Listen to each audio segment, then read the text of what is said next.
तस्वीर दिख गई निर्मला जी की।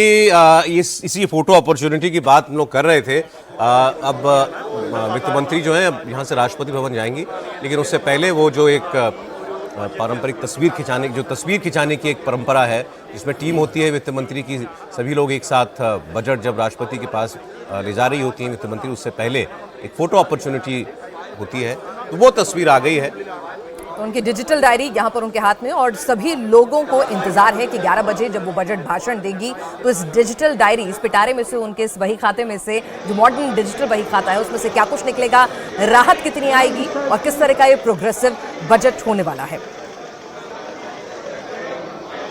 बहुत इंपॉर्टेंट बजट है, तीसरा बजट मोदी सरकार के तीसरे कार्यकाल का, और पिछला एक साल उसमें कई बड़े फैसले किए गए हैं, पॉलिसी डिसीजंस हुए हैं, टैक्स में रिलीफ मिला है, जीएसटी की दरों में जिस तरीके से रैशनलाइजेशन किया गया है। तो सरकार का ये मानना है कि पिछले एक वर्ष में लोगों पर जो है टैक्स का बोझ काफ़ी कम हुआ है। क्या वो इस साल और बढ़ाया जा सकता है उसका दायरा, ये हमें देखना होगा। और वित्त मंत्री आज एक रिकॉर्ड क्रिएट कर रही हैं, 9वीं बार लगातार देश के किसी भी वित्त मंत्री के द्वारा पेश किया जाने वाला ये बजट होगा।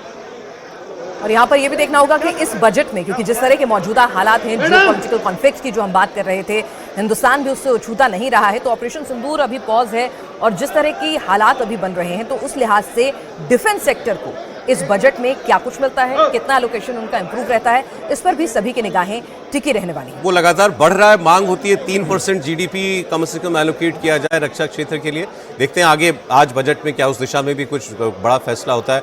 योगेंद्र जी, कोई आपकी अपेक्षाएं हो, क्या पता सुनी लें वित्त मंत्री? देखिए, सबसे पहले मैं ये कहना चाहूँगा कि अगर हम 2026 को देखें तो मैं ये मानता हूँ कि वर्ल्ड जो है वो एक अनसर्टेनिटी और वॉलेटाइल एनवायरनमेंट जो हम सब ने 2025 में देखा, उससे अब सर्टेनिटी की तरफ जो है नज़र आएगा जाता हुआ। और इस पर्सपेक्टिव में मैं मानता हूँ कि इंडिया के लिए बहुत ज़रूरी है कि मेजर पॉलिसी डिसीजंस इस तरीके के लिए जाएं कि जिसमें आप ज़्यादा से ज़्यादा पैसा लोगों के हाथ में ला सकें, और उसके साथ साथ प्राइवेट इन्वेस्टमेंट जो है उसको जो है प्रोपेल कर सके। क्योंकि देखिए, कंट्री के अंदर अगर हम देखें, जिस पेस से प्राइवेट इन्वेस्टमेंट को ग्रो करना चाहिए था, वो उस पेस से नहीं ग्रो करा है।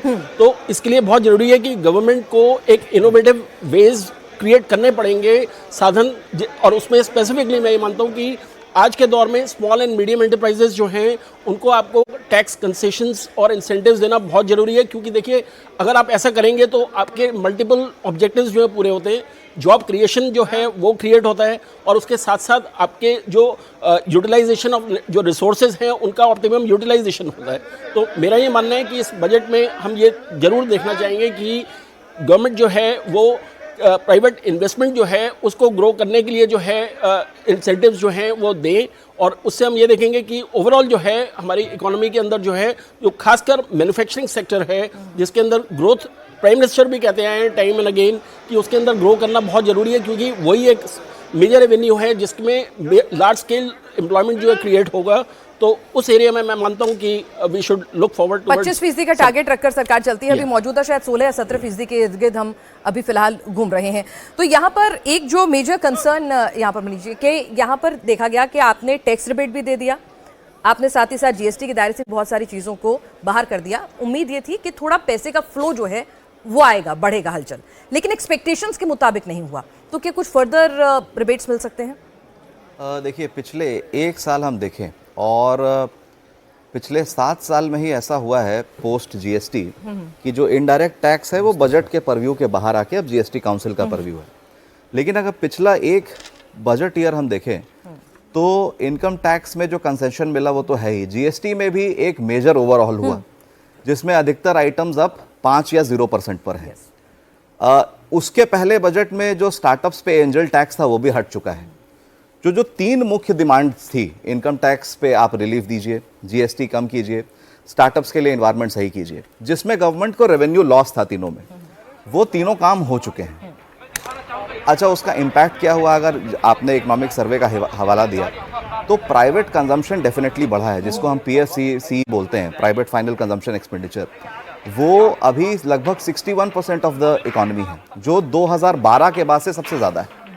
और बीच में याद कीजिए कि कोविड का एक बहुत डिफिकल्ट पीरियड भी रहा है। तो इससे ज़्यादा रेवेन्यू लॉस क्या सरकार बेयर कर सकती है, स्पेशली जब ग्लोबल एनवायरनमेंट इतना अनसर्टन है, मंदी की आहट है पूरे दुनिया में। स्पेशली जब डिफेंस एक्सपेंडिचर पे हम ये बोलते हैं कि ऑपरेशन सिंदूर अभी पॉज हुआ है, ख़त्म नहीं हुआ है। तो मुझे लगता है कि जैसा भाई साहब ने कहा कि एक बहुत टफ बैलेंसिंग एक्ट होगा इस बार, लेकिन फिर भी मुझे टैक्स बढ़ने की तो कोई संभावना नहीं दिखती। राहत की संभावना नहीं है, तो यानी मुझे कि अगर राहत की संभावना फिर भी हो सकता है कि छोटा मोटा मिले या कुछ मार्जिनल मिले, बट टैक्स बढ़ने की संभावना तो मुझे तो यहाँ